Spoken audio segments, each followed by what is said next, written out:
Hey, just finishing this claim to get Dave back on the road. Nice. I wonder what Dave's doing.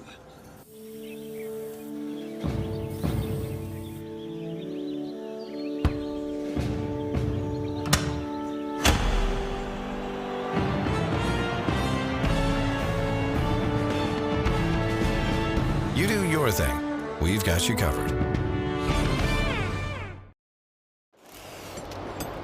Hey, is the power off on this? I don't know. Just take it off. Safety violation, unsafe work conditions. In the construction trades unions, safety is our highest priority, and we train you to recognize and speak out on unsafe working conditions so that everyone arrives and goes home safely. Learn about careers in construction at georgiaconstructioncareers.com.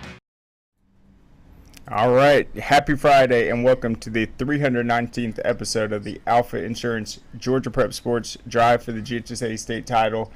Today we've got a great show. We are going to be joined by Tyler Jones. He just took the job at Cambridge. His most recent job was the offensive coordinator at Walton, broke multiple records, and this is a really exciting hire. As soon as that Cambridge job opened up, I knew it was going to be a very enticing destination, and when we found out Coach Jones took over, we were all really excited to see what he's going to do with the Bears. But we have him, and so let's talk to Coach Jones. Hey, Coach, how's it going? Hey, great. Doing great. So, wanted to ask you, how soon after the news broke that Coach Bennett was stepping down, did you put your name in the mix to take over this Cambridge job? Well, in full transparency, I knew the day before he actually announced. Just a friend of mine reached out, had a little bit of insider information, and I thought about it, and for me and my situation now, and based on the location of where I live, I'm pretty much in the community. It was super intriguing, and so thought about it a little bit, and the more I thought about it, the more excited I got about that opportunity, and just kind of the stars have aligned, and here we are. Absolutely. And so I started at Score Atlanta in 2011. I believe Cambridge opened for the first time in 2012. Right off the bat, they were so successful across the board athletically, and I've just been impressed with the character of the players, the toughness, the way the football team has gone out there and competed. So what was your impression of Cambridge, just kind of looking from the outside? They're pretty close to where you were coaching over the years, but what was your impression of the Cambridge program and the potential? Yeah, so 2020, I was at River Ridge, and Cambridge was in our region. And so I didn't know too much about Cambridge prior to that, but I do know that when we had a pretty good football team, and they were tough, man. I've gotten to know Coach Bennett since pretty much then, just kind of been in the area, seeing him at conventions. Just always respected what he's done over there. Agreed. They have a strong athletic program in general, and they've done a good job of that since inception. But yeah, just the type of kid that they have, they work hard, they're tough. It's just been impressive. So I've kind of, Cambridge has been on my radar since then. I didn't expect Coach Bennett to leave anytime soon because, again, I've got so much respect for him and thought he's done a great job. So when it opened, it was definitely immediately intriguing. Yep, and then your own resume, the success you've had as an offensive coordinator, that obviously was a great nod to you in terms of them wanting to bring you in. But what else was your vision for the program as a whole and just what you wanted to build at Cambridge?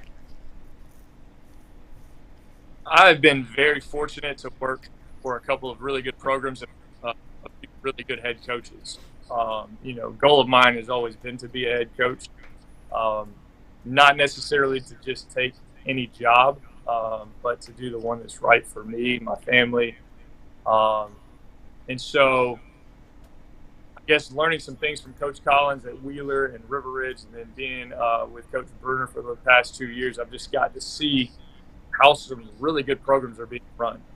And, kind of how I talk about my offense. Not an air raid guy. I'm not a wing tee guy. I've just kind of paid attention to football over the last few years and kind of pieced things together that I thought were really good. And I think that's how we've kind of been able to be successful in offense. And I think that there's going to be some similar things as far as building a program, which Cambridge already has so many great pieces in place that I think, I can just bring some things that I've learned from Walton, that I've learned from River Ridge, that I've learned from Wheeler, and add to that and really just try to elevate the program to the next level. Yep, and I think it was Coach Collins and Coach Bruner, when the news broke out, they both credited you as being a great communicator with the players, just getting them to understand the offense, understand just their role, but also what the offense as a whole is trying to accomplish. So what are some of the communication skills that you've worked on to really raise the IQ of these players and get them to maximize their positions? I think as far as I think you have to be authentically you, and I think I try to stay true to that. I'm going to wear my emotions on a sleeve. I think I do a pretty good job of being even keel, but football is such a passionate sport that passion is going to come out, and I think kids relate to that. I think you have to be transparent in your communication with them.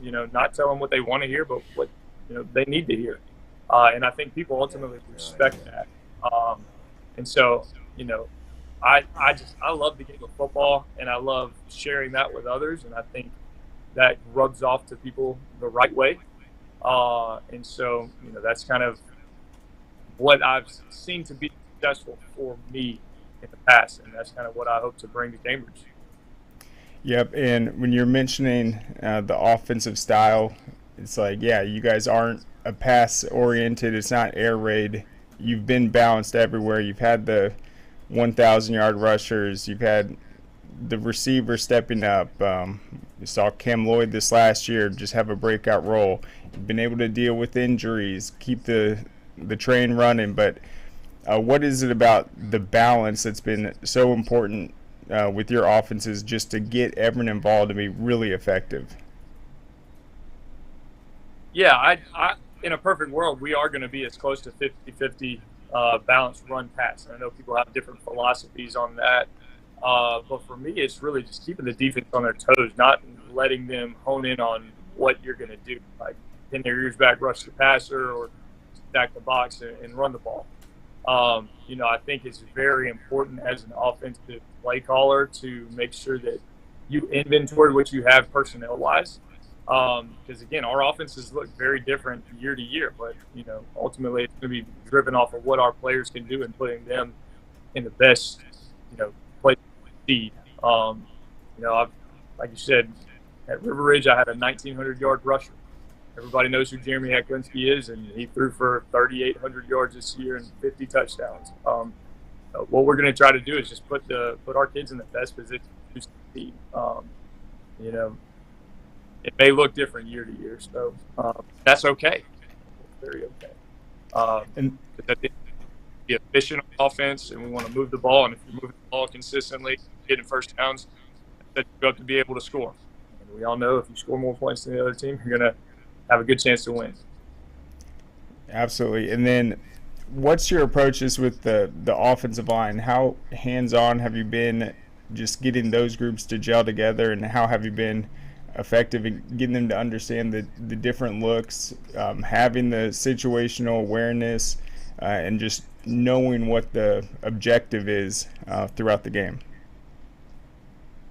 Yeah, I'd say about 5 years ago, I knew that I really needed to invest in understanding O-line play, and I wish I could take full credit for those guys, and I can't. I've had some really good offensive line coaches. I know Bill Letton at Walton is one of the absolute best line guys in the state. He understands technique and scheme as well as anybody I've seen. Coach Greg Durst over at River Ridge, he did an amazing job of understanding how to get the most out of our guys over there. And I think one thing that I've done as the offensive coordinator is really trust those guys to do their thing. One guy is not going to make, the chip run. I mean, it's definitely a collection of members on the staff. So, I cannot take full credit for that success at all. I think it's important to have really good guys that you can lean on and trust, and that's what we're going to make sure we have at Cambridge as well. Some guys on the offensive staff, defensive staff. That's kind of one thing I believe in is investing in great men to be around our boys, but that can also coach ball and get the most out of our guys. Absolutely. And then have you had a chance to talk to the players at all and just let them know what the upcoming weeks and months are going to look like? Yeah, so on Wednesday, right before the announcement kind of went public on social media, I had met with the players at Cambridge, so got to talk with them a little bit. I'm not yet over in the building yet, unfortunately. We're working hard to make that happen. And so, I'm working behind the scenes of getting the calendar ready. And I told them what they can expect is to, we're going to try to create the best player experience possible for them. One that they're not going to want to go find anywhere else. Cambridge is going to have it better than anybody else. So we're going to have fun. We're going to work, and we're going to, work on developing skills and, just becoming better men. And so that was really my first message to them. And, the rest will kind of take care of itself in the upcoming weeks. But, man, I'm just excited to get over there full time and really get to work. And then I think I heard with Cambridge, the facilities are going to be a little different. They weren't a 7A Walton program. They are fairly new, but is it true they don't have a field house at this point?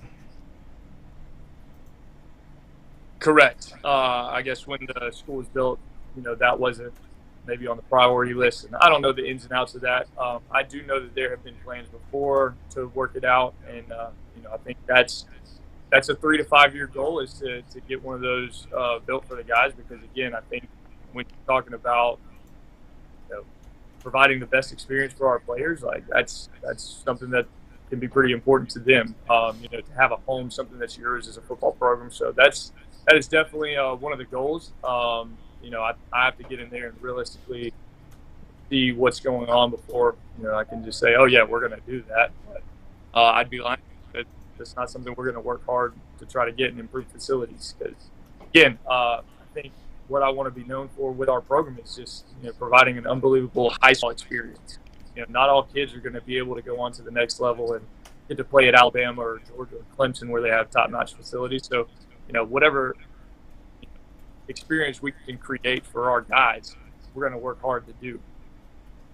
Yep, and it's going to be so excited when fall rolls around.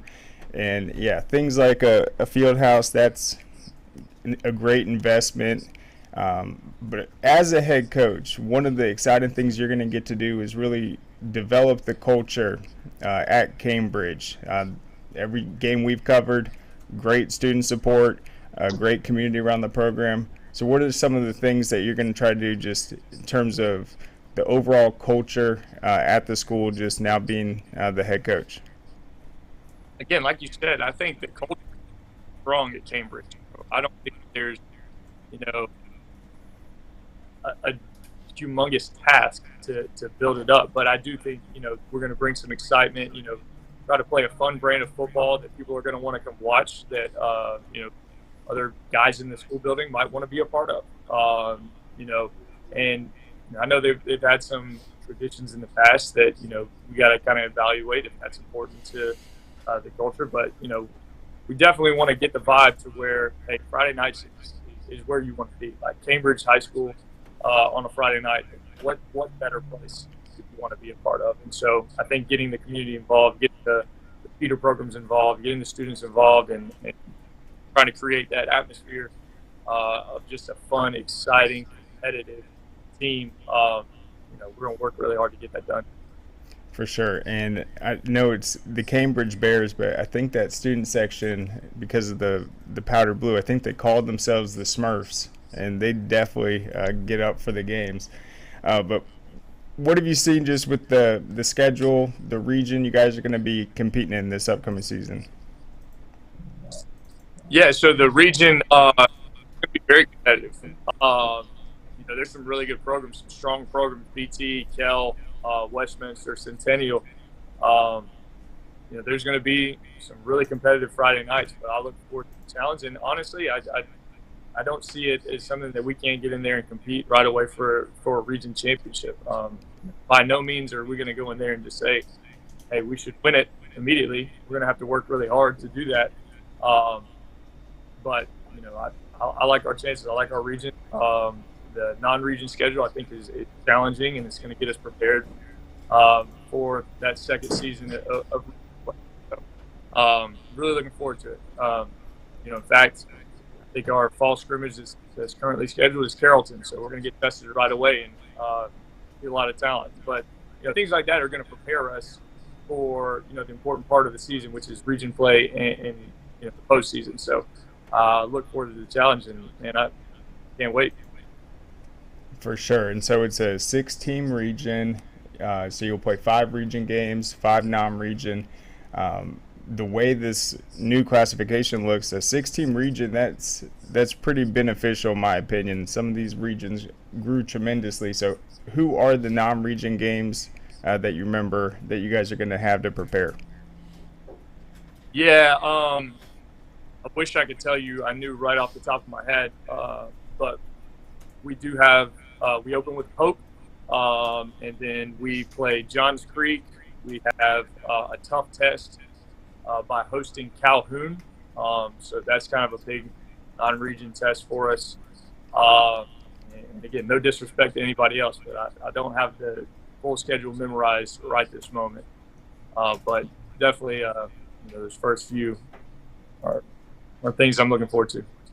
Yeah, well, that's good that you didn't have to build the schedule this year, because I know that was a headache for a lot of these coaches trying to fill these games with the new landscape. So you guys are just going to hit the ground running.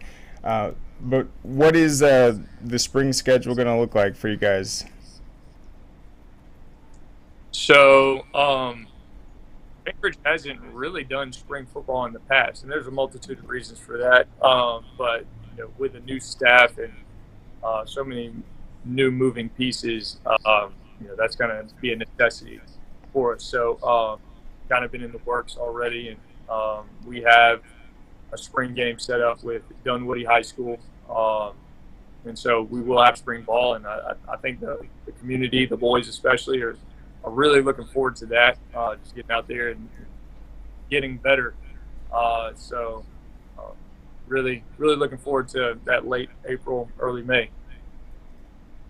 Okay, so you guys will have spring, and then obviously it's no secret you've been a quarterback coach as well. So what are the just keys for that position in the off season, just developing them into a leader and just being able to have the quarterback understand what you guys are trying to do and just be that on the field general? Yeah, we will do some quarterback school. And the first thing we focus on is kind of the enhancement, like how do we conduct ourselves, as a leader in our preparation, understanding. So we'll spend time with that because, again, I think 80% of being a great quarterback is knowing what to do and where to go with the ball. We've had some success with kids that are highly talented and some that weren't quite as physically gifted as others. So we're going to work on that as well as the skill development part. I think for quarterbacks in general, like if you're not getting work on your own time, then you're behind, because there's just so many good quarterback trainers and good quarterbacks in this state that going together. And so there's got to be that piece. You're working, on your own time as well. But I'm excited to get in there and get to work with all the quarterbacks that are returning. That's right. And then in terms of the staff, it might not be completely set in stone at this point, but what would you say just in terms of, is it 80%, 100%? How solidified is the staff? It's still really early in that, and I'm in the process of talking to the current staff. I've got some guys that I've talked to, potentially to come with me. Obviously, like, it's early in the semester as far as the academic piece goes, knowing what jobs are going to be available in the building. Again, respected what Cambridge has done in the past, and it's definitely not a situation where I feel like we have to come in and overhaul the entire staff. I think there are some really good coaches that are on staff, and honestly, I plan on keeping whoever wants to stay, and then just adding a couple pieces to that to make the staff better. Yep, and then I have to talk about it because you brought it up. So you said you guys are going to scrimmage Carrollton. Obviously, we were at that game this year, the Walton-Carrollton game, and it was incredible because offensively, you guys did something I've never seen. It was a perfect game. You guys scored a touchdown on every single drive. It's like going to a baseball game and seeing someone hit the cycle or throw a perfect game. What was that like, just being in that game and what you saw from the offense, being able to have success like that against a great Carrollton team? Man, I'd love it if it worked like that every week. I think our guys, obviously had a chip on their shoulder from the previous year, and hats off to Carrollton for that game, because they played phenomenal on offense as well, and they did some really good things on defense, and they totally earned that win. But again, kind of that get back game is real for a lot of people, and our kids just flawlessly executed the plan. I mean, they went out there and made plays. We tried our best to make sure that we were going to put them in a good position and take care of the football. But at the end of the day, it was just our guys going out there and making plays. Jeremy Hecklinski played unbelievable. Our O-line did such a phenomenal job of keeping him clean and creating some open holes for our running backs. Again, it was a really fun game to be a part of. And not to mention that stadium is just incredible, and just the opportunity to play over there is always a fun experience. They'll be coming to us, so it won't be over there, which would be nice, but it's kind of crazy. You just can't get away from Carrollton. Right. Yeah, that's pretty funny. And then you got some other great matchups as well. Wanted to ask you, though, so I think you might live in Roswell, so that's kind of halfway between Walton and Cambridge. How close is the commute going to be for you? Yeah, so it's actually a little closer to my house than Walton is right now. And I have 2 young kids, and so location for me was very important. I'd be lying if I said I, didn't have some options to go some other places, and just, at this time in the season of my life, it just didn't work out, and that's why another reason why Cambridge was so intriguing. Not only a phenomenal program, but location, so I can still show up for my family. That's hugely important to me. And so, yeah, again, that's kind of what I meant when I said the stars aligned. We love the area that we live in. We love our house, our neighborhood. So we didn't really want to have to move for that. And so, again, just such a blessing and such a great situation to have right now. For sure. And then just last point, Cambridge, it's located in a hotbed of talent. I mean, the entire metro area, but you look at that North Fulton area, you got Milton over there, Alpharetta, Johns Creek isn't far away, ton of great programs. What's your sense just of Fulton County football and just that area in general? Yeah, I mean, there's no denying that North Fulton is kind of on the rise, just with the success that Roswell has had over the last 10 years. Milton and just the powerhouse that they've I'm not saying anything has shifted from anywhere, but North Fulton is definitely on the rise. Another really nice piece of the Cambridge program is just how great of a feeder system they have. That was one of the big points that I heard, and I was like, okay, that's usually a challenge for some places, and we got a really good system in place and some really talented kids. And it's just our job to hold on to them and continue to develop them, and continue the success of North Fulton. And then I do want to ask just about some of these seniors at Walton this last year. I think it's a really special group. Obviously, you had a great relationship with Jeremy Hecklinski. You got Hunter Teal, Wyatt Sonderman. How bright do you think the future is going to be for that group just at the next level? And obviously, you'll get to watch them all over the college landscape. But what are you looking forward to just seeing with their future? Man, I'm just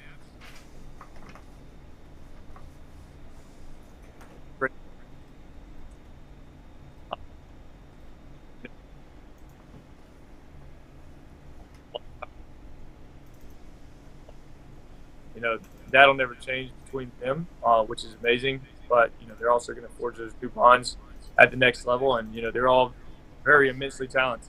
I wish I could take all the credit for the offensive success, but at the end of the day, we all know that we had some really talented players.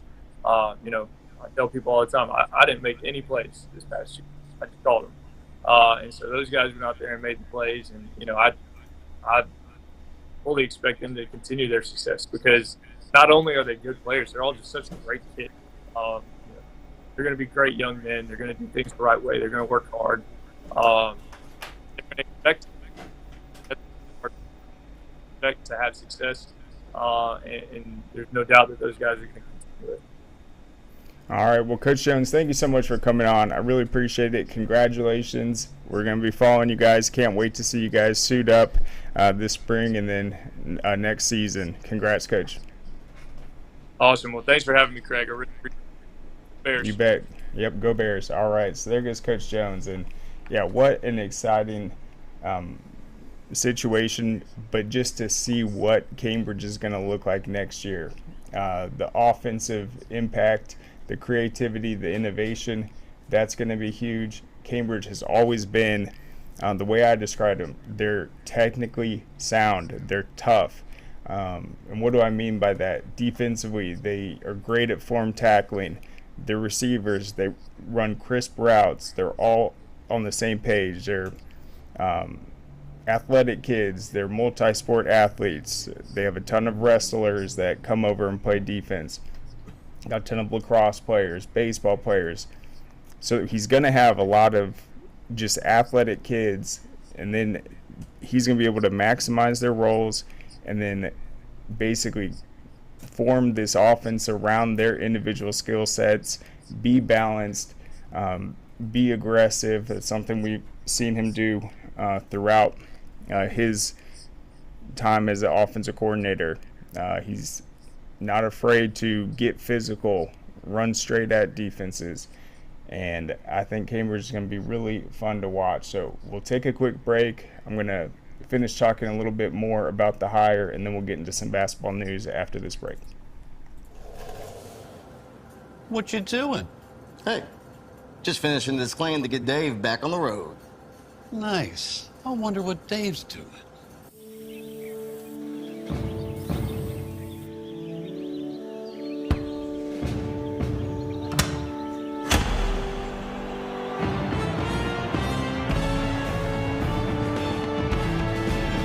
You do your thing. We've got you covered.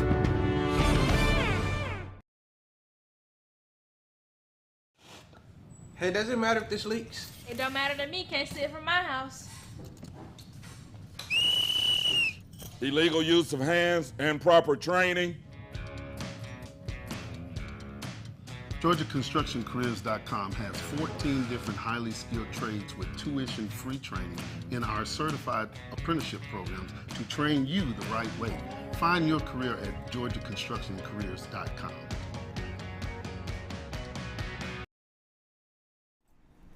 All right, welcome back. So just to revisit what we learned in that conversation, big scrimmage against Carrollton, that's going to be epic.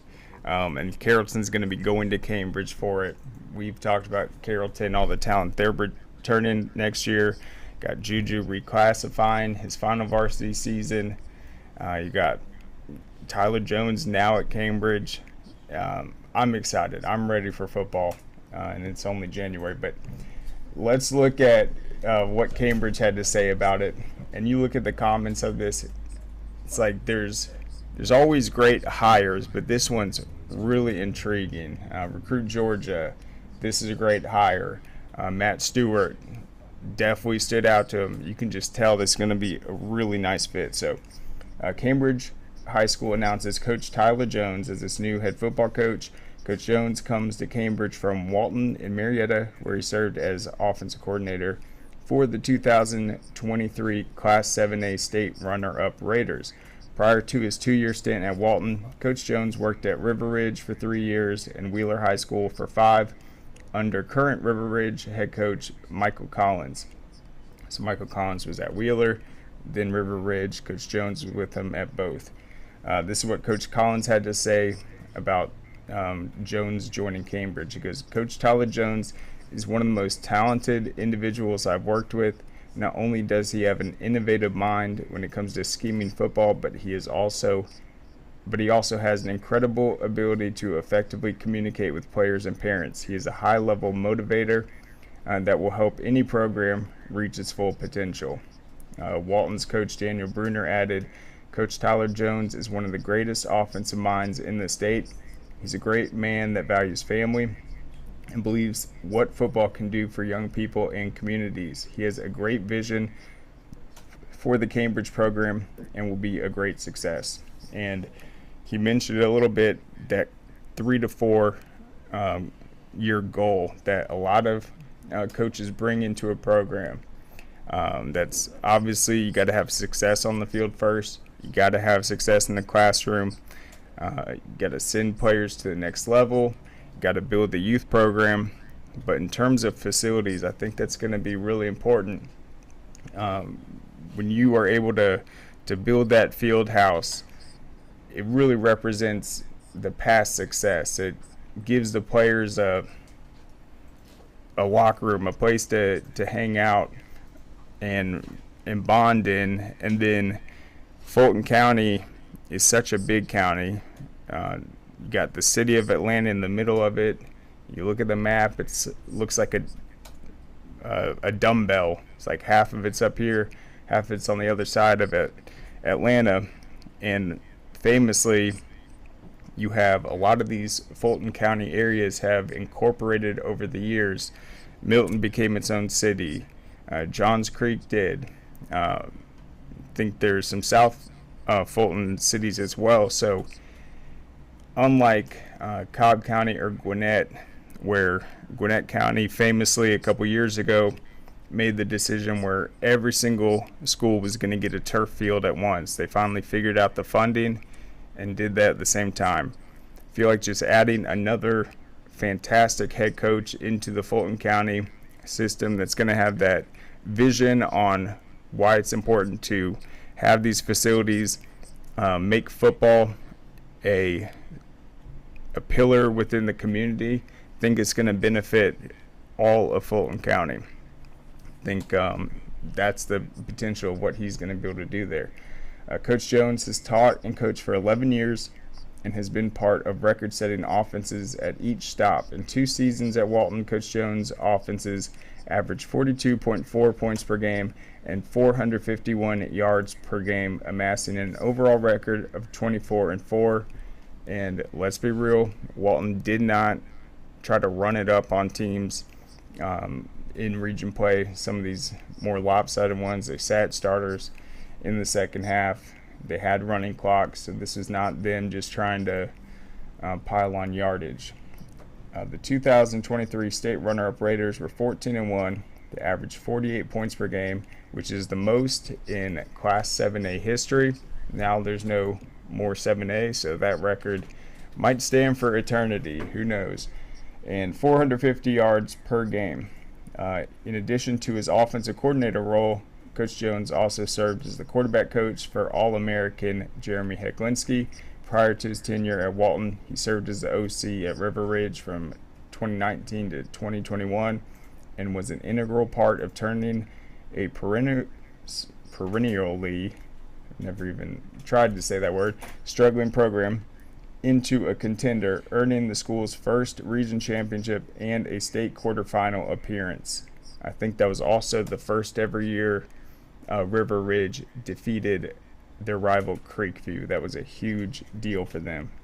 The Knights set every offensive record during Coach Jones' time at River Ridge, including a top 10 offense in the state with 34 points per game, top 10 yards per game, 402, and a top 10 ranking in the state, number 6 in the final poll. They have the state's leading rusher, we mentioned that, 1,981 yards. Coach Jones' tenure at Wheeler High School as a quarterbacks coach and co-offensive coordinator included a record-breaking offense in 2018 where they averaged 36 points per game and a top 10 state ranking for the first time in 30 years for the school. Obviously, he's an offensive guy, but he makes sure that they're balanced. They can, what he said, make the opponent play on its heels, make them uncomfortable, hit them with a lot of different looks, and just control the tempo and pace of the game. A Georgia native, Coach Jones is a 2007 graduate of Social Circle High School, where he was a 3-sport athlete. He was a 2-time All-Region quarterback who led the Redskins to a region championship and the only state playoff appearance in the school's 47-year history. He attended the University of Georgia, where he majored in health and physical education. Coach Jones lives in Roswell with his wife Whitney, daughter Barrett, and son Braden, ages 5 and 2. Coach Jones will be teaching in the health PE department at Cambridge.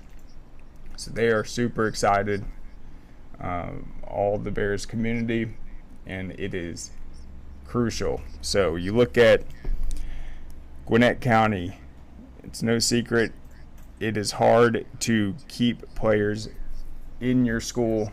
It's so competitive.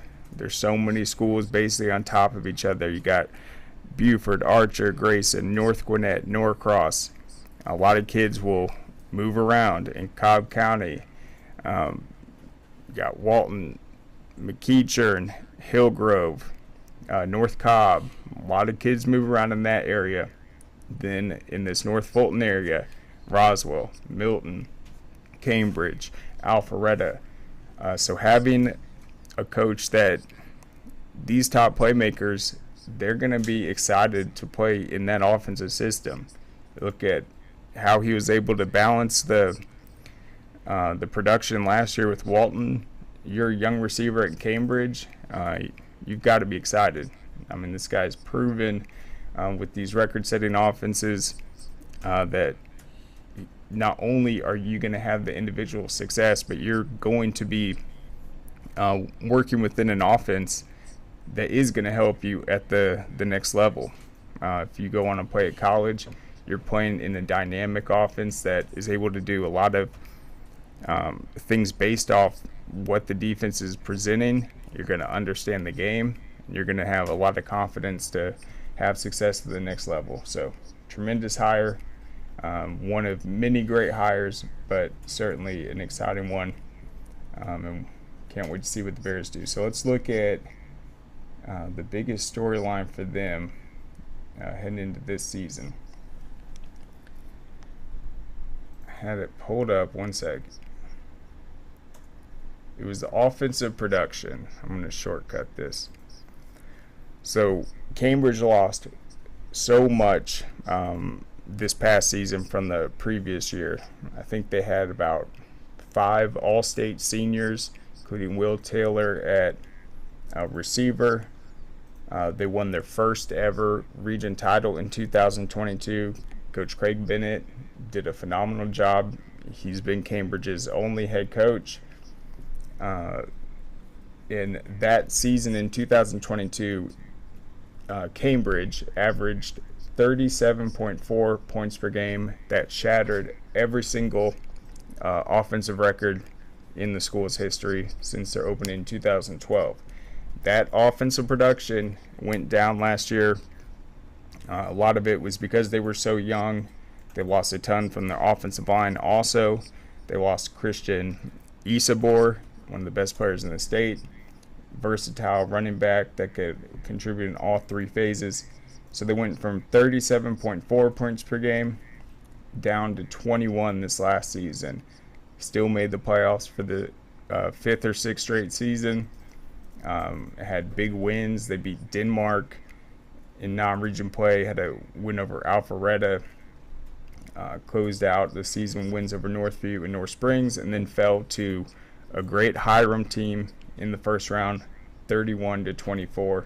Defensively, the production went down a little bit as well. In 2022, they allowed 17 points per game. Last year went up to 25. So last year was a year where Cambridge was kind of getting a new group of underclassmen involved. I think this year we're going to have a great senior class. He's going to be able to evaluate that roster and get them ready to roll. The other big hire, though, that happened this week was Mays. Let me pull this up real quick.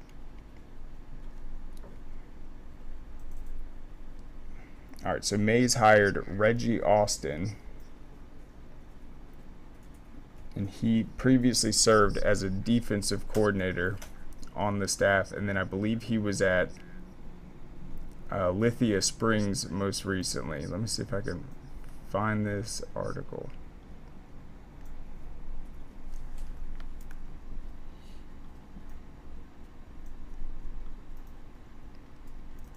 It's making me log back in 1 sec.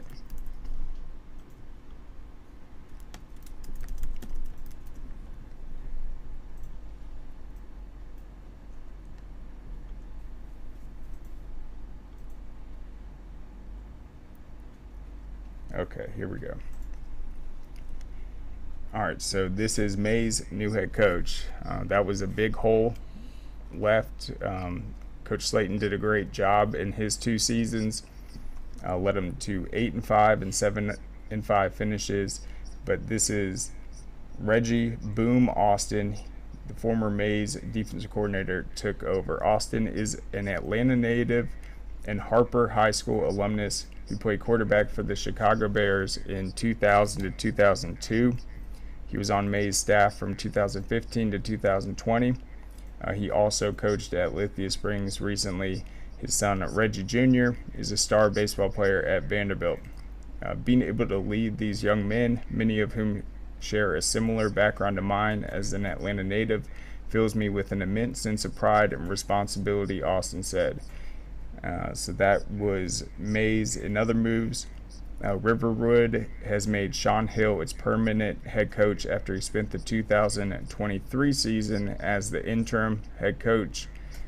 Holy Innocents former head coach Todd Winter. By the way, Holy Innocents is going to be in Cambridge's region next year. Coach Winter took the Banks County job.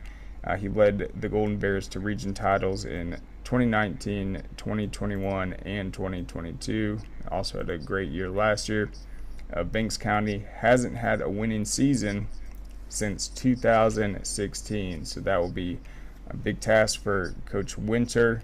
See if he's going to run that triple option that was so successful at Holy Innocents. And then defensively, they were one of the best teams in the state in producing turnovers. They notched over 20 in that department each of the last 2 seasons. Northgate's Mike McDonald has retired. He won 102 games over 17 seasons at Northgate, Noonan, and Union Grove. And then Tom Causey, this was Ola's head coach. I mentioned he came over from the Birmingham area where he won state titles in Alabama. He is now going to Miller County, a South Georgia Class A school. Causey's Ola teams were 6-5 and 7-4 in Region 1 5A, perhaps Class 5A's toughest region. So I think at this point there have been 22 off-season hires, and we have 27 still open. So it is coming together, and then obviously the coordinators are going to factor into that as well. A lot of these new head coaches are still trying to let the pieces settle in. We talked to Coach Haywood earlier this week. That is up on YouTube as well. So let's move over to basketball real quick, and I'm going to start with the Atlanta Tip-Off Club. So this list highlights the best players in Metro Atlanta. And it looks like Cobb County and Gwinnett are pretty equally represented in this. There are 12 total Cobb and about 20, I think, Gwinnett that made the list. But let's look at the Cobb County players that were named to the Tip-Off Club's top 40 list. All right. The list includes those that the club votes on and considers as the top 40 girls and top 40 boys players in the Metro Atlanta area. The lists were compiled by a selection committee chaired by Hebron Christian coach on the girls' side, Jan Azar, and Norcross boys coach Jesse McMillan. The organization will announce its Miss and Mr. Georgia basketball along with the Metro Players of the Year, Metro Teams, and Coach of the Year honors later on in March after the season. The dozen Cobb County honorees were broken down by 6 girls and 6 boys, and they represent 7 local schools. McEachern led the way with 3, Jada Bates, Khalees Hill, and then Ace Bailey. Bates and Arkansas, Siney, and Hill helped lead the girls basketball team to the Class 7A semifinals last season, and currently have the Indians at 13-8 and in first place of Region 3. Hill was also a recent McDonald's All-American nominee. Bailey, one of the nation's top prospects who has signed with Rutgers, was named to the McDonald's All-American team this week. He'll be playing for the West, and he has McEachern at 16-5. The Indians are also sitting atop Region 3 as they prepare to face arch rival Hillgrove tonight. Mount Perrin, Christian, Kell, and Wheeler each had 2 players make the list. Sierra Alexander, a Campbell University signee, and Jessica Fields, Justin Fields' little sister, were selected from Mount Perrin girls. They have led the Eagles to a 16-3 record and 9-0 start in Region 6 2A play, as well as back-to-back state championships. Fields, a junior, also recently reached the 1,000 point mark for her career. C.J. Brown and Cannon Richards represent the Cowboys after helping lead the Longhorns to the first state title last year and a 16-3 overall record this season and 7-0 start in Region 6 5A. C.J. Brown was a McDonald's All-American nominee, with the South Florida signee also reaching the 1,000 point mark for his career this season. Ricky McKenzie and Josh Hill were both big contributors to Wheeler's boys state title run last season. They have the Wildcats at 15-5 and second behind Walton in Region 5 7A. McKenzie, this is Ricky McKenzie, has signed with Kennesaw State. He surpassed 1,000 points for his career. And then Josh Hill has signed with Arkansas State. The Marietta girls, Campbell girls, and Walker boys each had 1 selection. For Marietta, that's Kayla Day. She made the top 40. She is leading Marietta with 15.3 points per game. Brooke Suttle from Campbell, who was recognized over the weekend for reaching the 1,000 point mark, is averaging 16.3 points, 7.7 rebounds per game. She is signed with the University of Penn. And then Walker's Mustafa Diop is a 6'10" sophomore and one of the top prospects in the country from the class of 2026. He's averaging 18.1 points, 13.1 rebounds, and 3 block shots per game for Walker. He has helped lead the Wolverines to a 15-7 record and has them at the top of Region 6 with an 11-2 record. So that is the Cobb County talent that is on the list. We'll see who ends up winning the Miss and Mr. Player of the Year. So now I'm going to look at Class 4A at the region standings heading into this weekend.